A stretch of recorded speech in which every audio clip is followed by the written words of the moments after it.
Hello, this is Lew White. Yahusha said some interesting things in chapter 17 of Yehukanan. That's what they call John.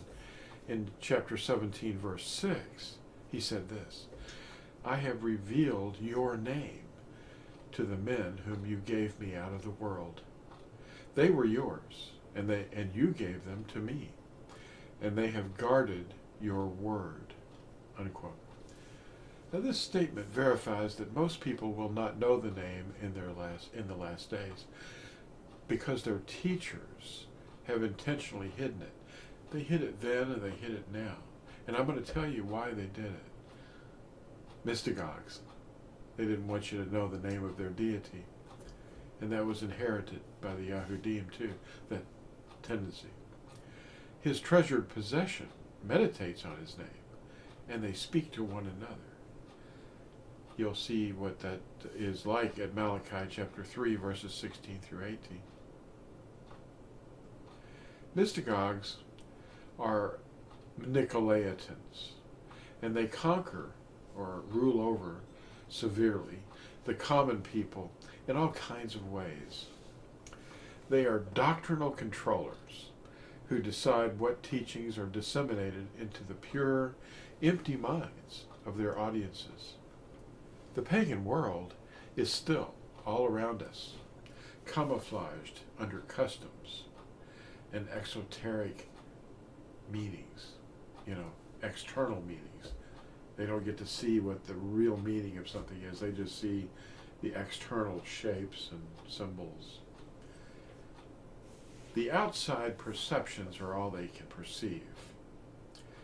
Widely popular customs only reveal a small hint of the true origin and meaning behind them.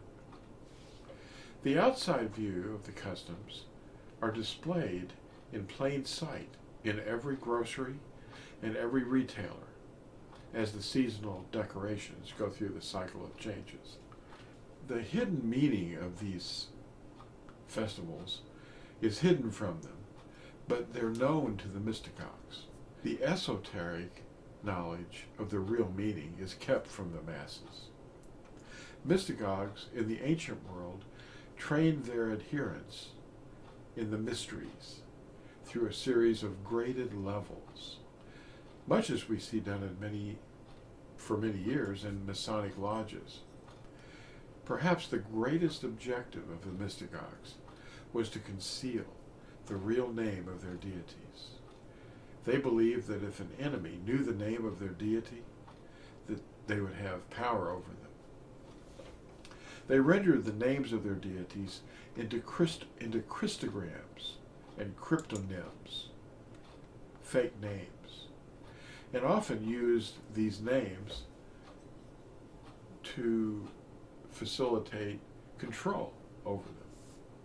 They were teaching people, and they wouldn't reveal everything all at once. They would take time.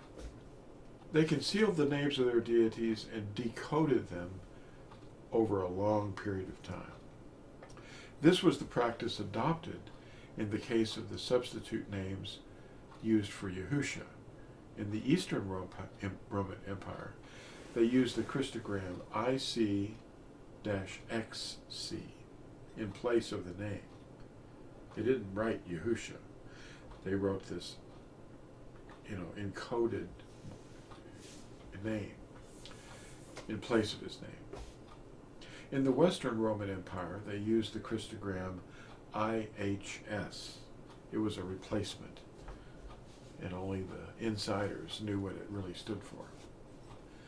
The ancient Egyptians used a bar above or below the name of their deities to designate that the written symbol that was written down represented the name of a deity. We see this practice is expressed in their cartouches. The bar is referred to as a titlos, or a title bar.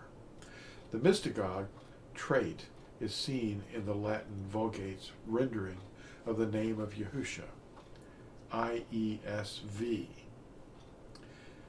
those who know what they are looking at will realize instantly that this was brought into the first edition of the authorized version, or King James Version.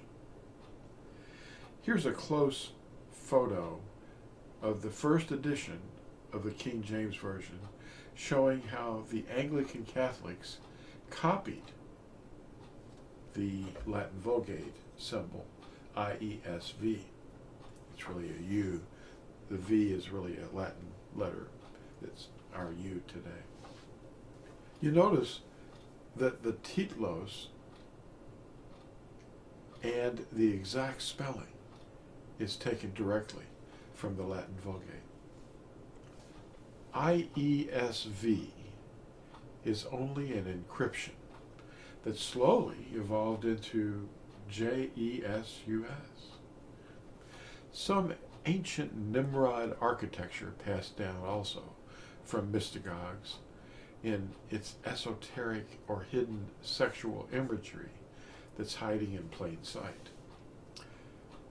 The common outsider only sees the exoteric or outsider view and understanding, not perceiving the Shiva lingams that they represent. So the Mystagogue was trying to hide something, making it a mystery. When I was being taught by Jesuits, they would answer many of my questions with, well, it's all about the mysteries. And they would use that word mysteries quite a bit. Well, how do we know that we're not being mystified right now? Well, a papal bull, which is an official dogma, was issued in 2008, specifically banning the use of the name in worship, or song, or prayer. The tetragrammaton, or four-lettered name in Hebrew, was forbidden. And it ordered that if anyone was to ever use that they would be violating a Catholic dogma. This was passed in order to conceal the name. So that begs the question, is the Pope and the organization a body of mystagogues? Absolutely. Yahusha would not try to hide his name. At the beginning of this video, he said, I have revealed your name to the men that you gave me out of the world. So just contrast that with what happened in 2008. Stop listening to Mystagogues. Thanks for watching, and we'll see you in the next video.